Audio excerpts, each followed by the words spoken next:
Happy Wednesday, everybody. I'm here with Gabe, Ted, and Nigel. It's another SonicStreaming conversation. Today, we will be talking about vision. Gabe, would you like to introduce yourself? Hello, everyone. I'm Gabe Viggers. I'm the entrepreneur in residence at AttnLive. I've been working with Ian for about 4 years. We've been building a awesome sonic streaming platform, and yeah. Mr. Hahs, why don't you introduce yourself, my friend? I'm Ted Hahs. I've been working with Ian for quite a few years. I'm the Chief of Ethics for AttnLive, and we are building an awesome sonic streaming platform to make the world better. And Nigel, Mr. Wright. Hello. Who are these people? No, these are my friends. I'm Nigel Wright, voice CEO, gratitude champion. Super happy to be here. And can't wait to get into this wonderful conversation with my friends here. And I'm Utile. I'm the co-founder and the CEO at AttnLive. I just got back home from Puerto Rico, where the company is headquartered. And it's nice to be back in the treehouse. So what we do is the four of us get together, say hello. We go live on AttnLive's YouTube account. Then two of us drop off and one interviews another one. So today I'll be interviewing Gabe. Gabe will be interviewing Ted. Ted will interview Nigel, and Nigel will interview me. When there's a one-on-one interview, two other guys drop off and the person that's being interviewed goes live on their AttnLive account, like this through their phone. And this allows us to have 4 live streams back to back. It allows us to be on a schedule. It allows our tech team to know how we're testing and trying different software, hardwares, how everything's going with the NFT creation, the distribution to the social media sites like YouTube, and the voice devices like Amazon Echo devices. So we've been doing this now for about a month, and we have a big event tonight called the Voice Den, and then a huge conference on Clubhouse happening starting tomorrow morning. So a lot of this energy was leading up to that. Today, we're going to talk about vision. And so Ted and Nigel, I'll have the two of you stop sharing your screen, go on mute, and then Gabe and I will jump in. Okay, Gabe, if you want to start your sonic stream, I'm ready when you are. We are live. There you go. We're live. Well, everybody listening live on Gabe's AttnLive account, thank you for your attention. I have the joy of asking Gabe a couple questions regarding your vision, Gabe. And so you're our entrepreneur residence at AttnLive. You do special projects and lots of things, and very thankful for that. And so on the topic of entrepreneurship, if you could get a message out to billions of people about entrepreneurship, what might you share, and why would you share that? And I guess, let me just add this. Would you share your own vision, or would you be sharing like a quote from somebody else? So if you have everybody's attention, what would you share? Why would you share that? And would it come from you, or would it come from something else that you've learned? That's a good question.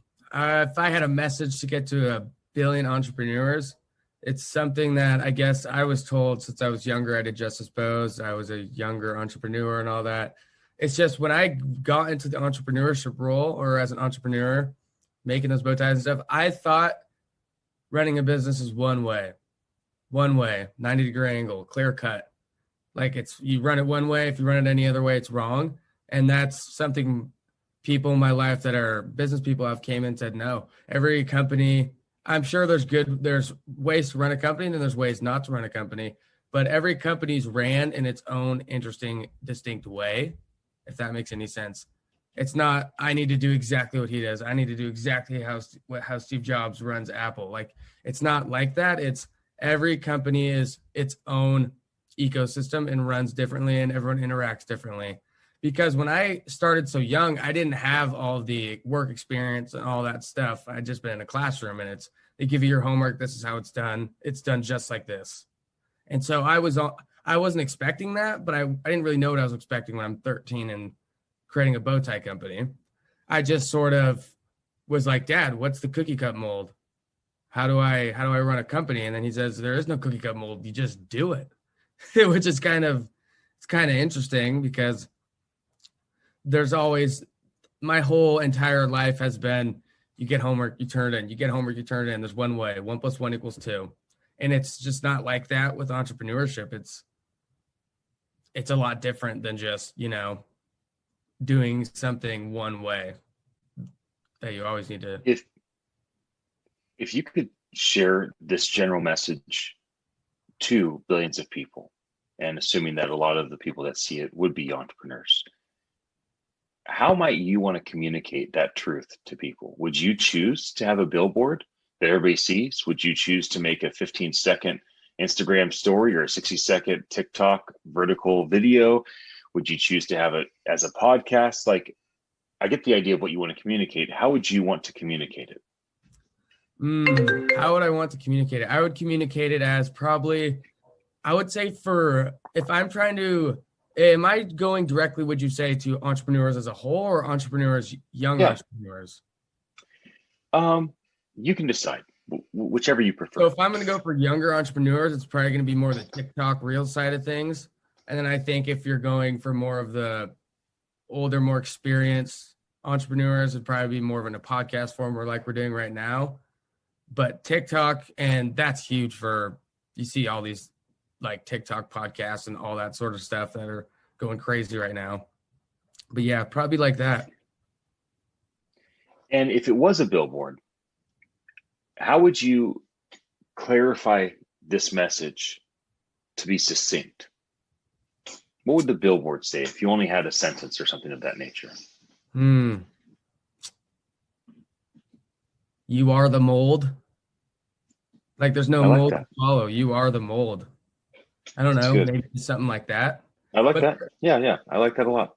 Before before you leave and we bring on Ted and I interview him about ethics, I would say there's one quote from Peter Drucker. The best way to predict the future is to create it. Yeah. Because the future isn't going to be created for you. And if it is, you might not like that future. So, yeah. That's right. Well, Peter made a big impact on the entrepreneurial landscape the last several decades. Good quote. Okay, Teddy, why don't you unmute, share your video? I'm going to bounce off and let you guys have your time.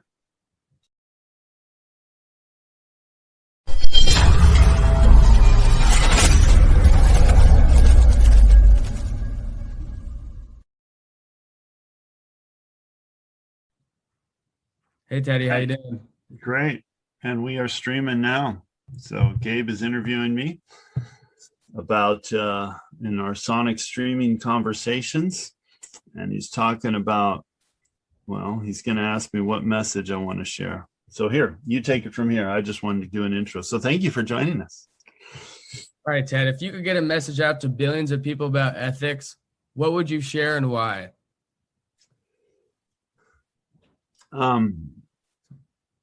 There's a passage. I suppose I'm going to quote somebody else. And it says, quoting Jesus Christ. That's a good one. He said, you shall know the truth, and the truth shall set you free. That, the truth is good, and there's abundance of freedom. That's good. Yep. And would you have a billboard, or like how Ian asked me, how would you represent your message or your message about ethics to billions of people? Well, I've been thinking about that. And, in that quote, it says, you shall know the truth. And the transmission of that message, I mean, the know is you'll have an experience. You'll experientially know the truth, and that will set you free. So I'd like to transmit it in a way that everybody experiences it. The incredible freedom that comes from knowing the truth and being in the truth. Yep. So what medium would we use? Mm-hmm. Well, I'm going to quote somebody else I heard. If I'm going for the young people, I don't want to speak in their language and use TikTok. If I'm going for the older people, maybe a podcast, maybe a video interview. I watched a podcast the other day I really liked. Yeah, so you can engage people. Now, and I'd like to make it in their own language. There you go. Yeah, that's good. It's awesome. Simultaneous translation into every language.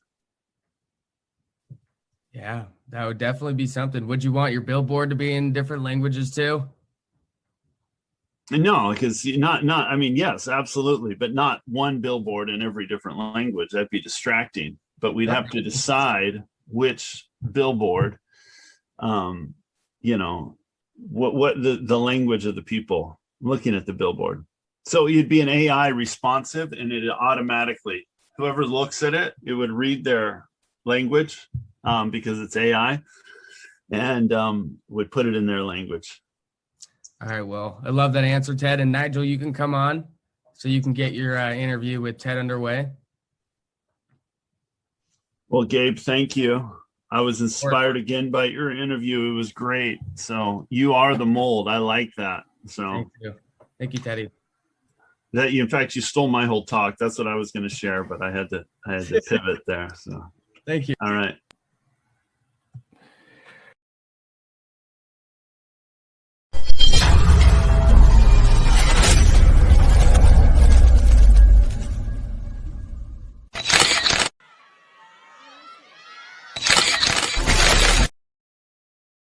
Nigel Wright, voice CEO and gratitude champion, ready to go. Let's do it. And I am Ted Hahs, Chief of Ethics, and I am ethically interviewing Nigel Wright. So Nigel, you have an opportunity to give a message to 1 billion people. What you're passionate about, voice diversity. What message are you going to give to those billion people? All right, I'm going to go two different ways, and I kind of cheated here because I heard everybody else's answer, and both of what you both said have been amazing, and I learned something. Gabe, I love the molding. That was really good. So I have two ways. One, I'm going to talk about, like, for the younger people, I'm going to leave something simple but profound in 3 quick statements. The gift is giving. Love never fails. And be the example you want to see in the world. Now, I don't know if anybody, I think people have said that already, but those are the 3 things that I think about that kind of send the type of message that I'm looking for voice diversity. The gift is giving. Be the example you want to see in the world, and love never fails. I think if you understand that, and it took me a while to kind of get those, it'll give you something to think about, and you will work towards a better future. I like that, and I think that can be one message. Let's see. Yeah. Not that many words. Now, as far as the other questions that I heard other people ask, and I'm just going to cut to the chase here. Interestingly enough, I started on this journey, and a while ago, back to when conveniently inspired by VoiceCON.live, which starts tomorrow. It's tomorrow and Friday. And when this happened, I wrote something specifically, so the message would be mine, the quote would be mine. And it is this: the empathy our eyes overlook is the humanity heard by our hearts and the gratitude felt by our souls when the promise of technology embraces the voice of the people. Now, I know that was long, but if you go to my Instagram, it's actually there. That's like a poem, man. That's awesome. I love it. It is. And my plan is to get the message out, is to ask everyone who's interested in voice diversity and passionate about it like I am, those truly committed souls, to read the same and publish it. Because I'll publish it. Yeah, that message, and I'll even attribute it to you. But I appreciate that. That is the message. It's what I thought about. For me, it combines all the things that I've been listening to for months in the voice tech space, the things that I see as important in our being human. It speaks about how we need to forego judgment and start thinking about what the intention of our actions are and how that is going to better serve, which I think is the purpose for which we are all here. So that's kind of where it is for me. It's awesome. So what's the what medium do you want to distribute that message on?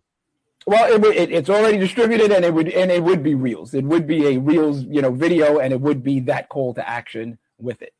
I think a billboard would be it would be a lot to read unless, as you're driving by, but that would be the medium that I think would get the most attention and the most visibility. And that's how it's being done, actually. So timely, this question.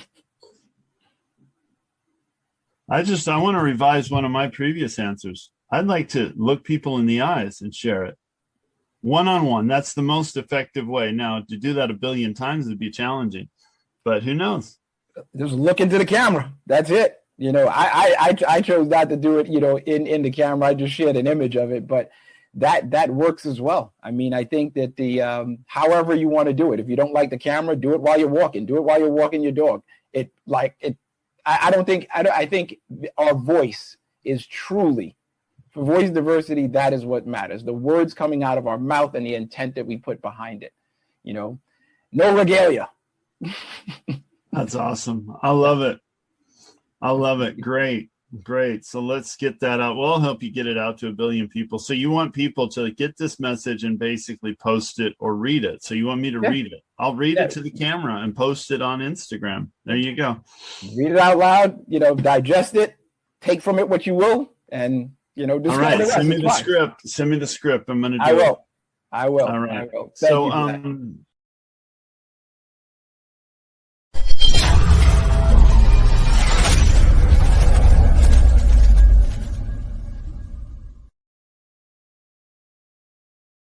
so I get to leave. All right, guys. Bye.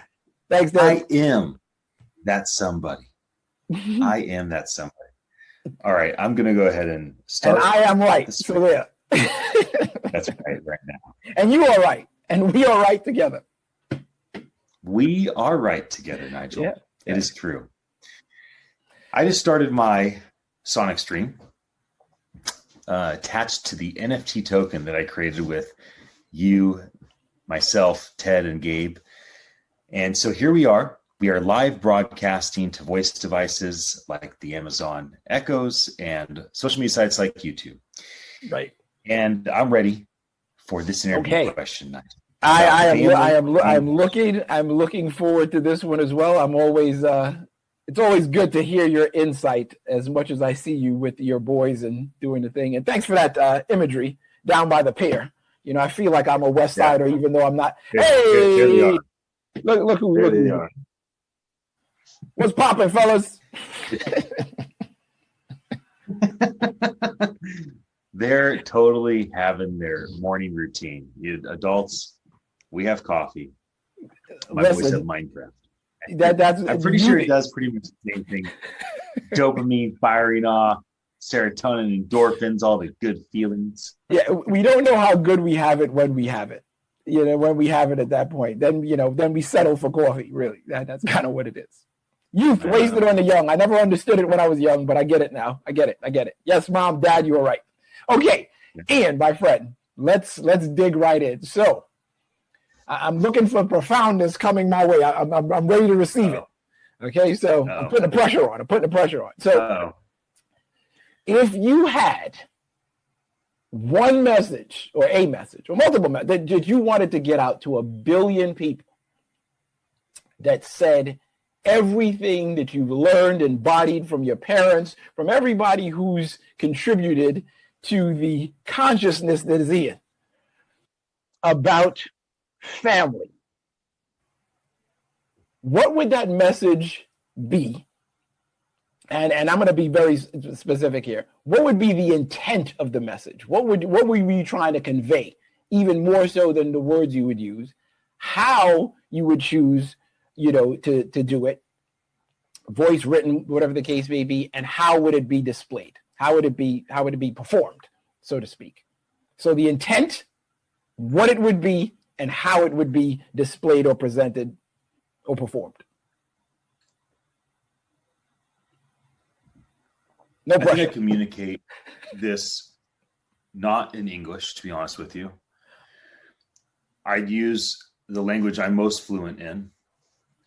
I'd grunt. I'd give like a good, solid, earthy to communicate my vision about family. I have thought about the question. So what I thought about was, is there any message I'd want to share on family that I'd be willing to make a massive sacrifice for? Like, is there a message so important to me I'd be willing to die for it? Or is a message so important to me I'd be willing to go to prison for it? Or I'd be willing to give up everything for it, to start at zero, or to be $100 million in debt and have to crawl my way out of the debt? Like, is there a message that's that important to me? Because it's really easy to throw out statements of like, if I could tell 1 billion people something, I'd tell them this. But what I keep asking myself is, well, would I say that if it meant the greatest of sacrifice? Because if not, then does that message really matter? So I think where I landed is that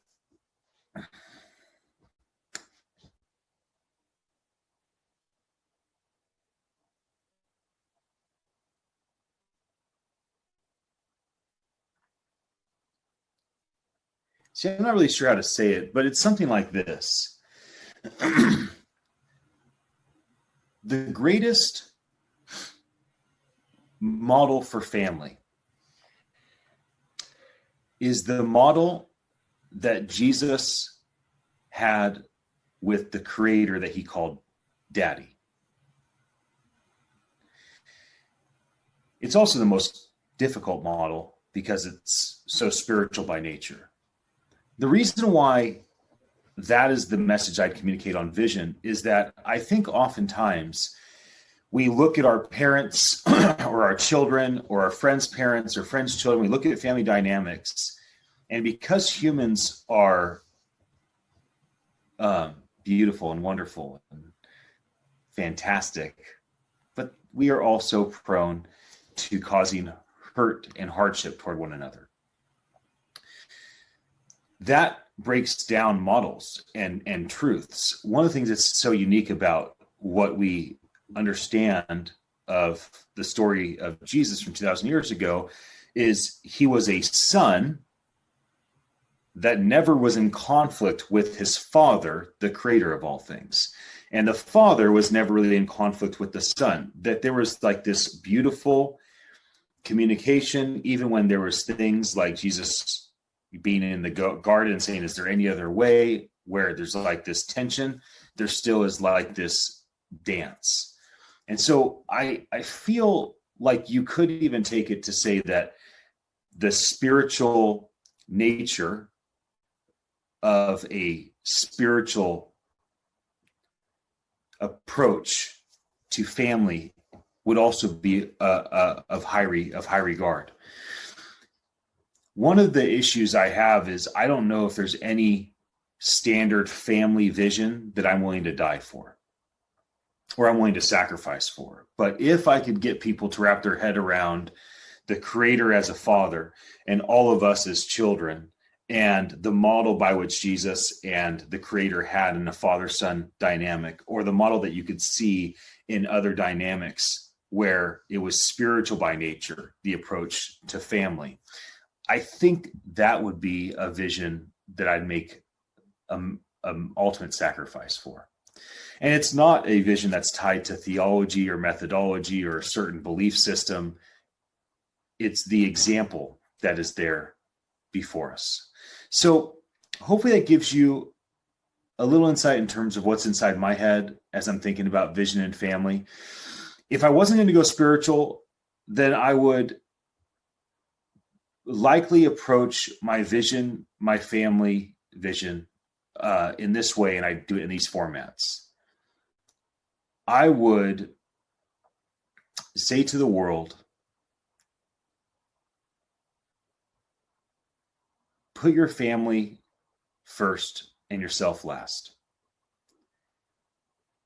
people may hear that the wrong way. I don't really care if they hear it the wrong way. What I'm saying is take the lowly position, put your family on your shoulders, make a way for them, provide for them, if at all possible, do what you can to be the greatest servant in your family. That would be my primary thing if I wasn't going to say something spiritual by nature in terms of family. Because when people approach family to serve one another, to make a meal for each other, to do each other's dishes, to wash each other's cars, to send each other to a special thing, to do it, anything that's of service, it just is so healthy for a family dynamic. So that is a big part of what I've been thinking. How would I say the message? Just on a billboard, serve your family. And a video, I'd probably grab my parents and my kids, and we would talk really quickly about the most impactful way that we've experienced service in our family dynamic. So I know it's a little scattered, but it's a pretty significant thing. When I started asking myself, would I be willing to die for this message? Then I'm like, gosh, scrap that. That's no. Okay, so I'm gonna jump in here because I've been listening most attentively, and I'm gonna give you some flowers right now. This just kept getting better.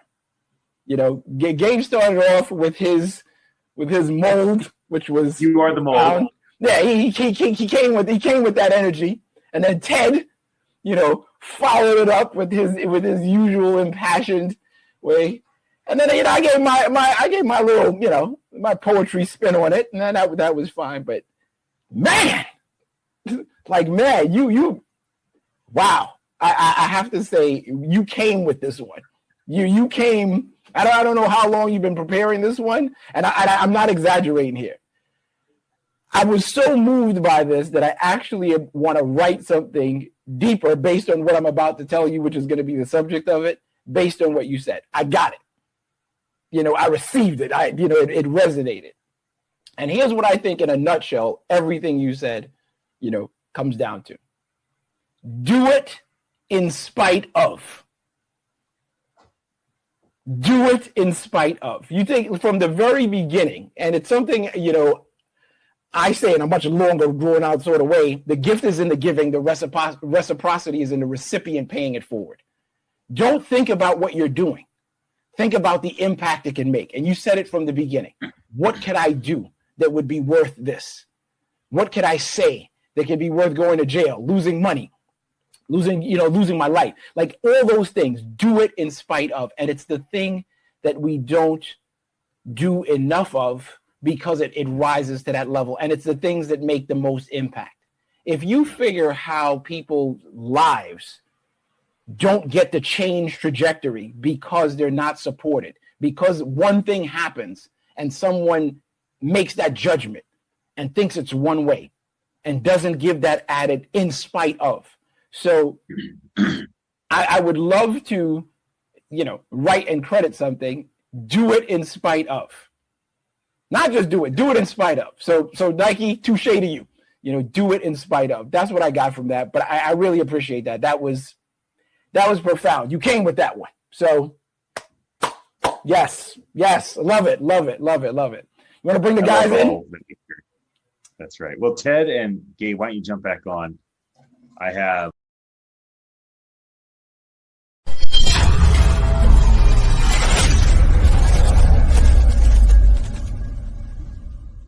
any final thoughts, Gabe or Ted? On my end, I thought that was awesome. Love never fails. Be the example you want to be in the world, and you are the mold. Mic drop. Oh yeah, yeah. I think this one could be the best one yet. Yes. Man, a lot of gems in this one, guys. A lot of gems. Love it. Excellent. Great. Yep. If you're not willing to die for a message, is it even worth trying to get it out there? I think it's a pretty important question. Like, could you imagine if on Clubhouse, if you had to pay to speak? What if every single second your microphone is unmuted, it costs you a penny or $1? You think people would be a little bit more thoughtful about what they say if there was a sacrifice and a cost? So I think that's a good thing for people to recognize. You know, there's obviously a cost of our time, which is the most valuable thing we have. But I just think that sometimes we are just not thinking through our communication in light of sacrifice. And maybe that cheapens our communication a little bit unnecessarily. Well, I'm going to stop the live stream on YouTube, everybody. We're grateful that you joined us, whether live right now or in archive later. And we'll be back again soon with another Sonic.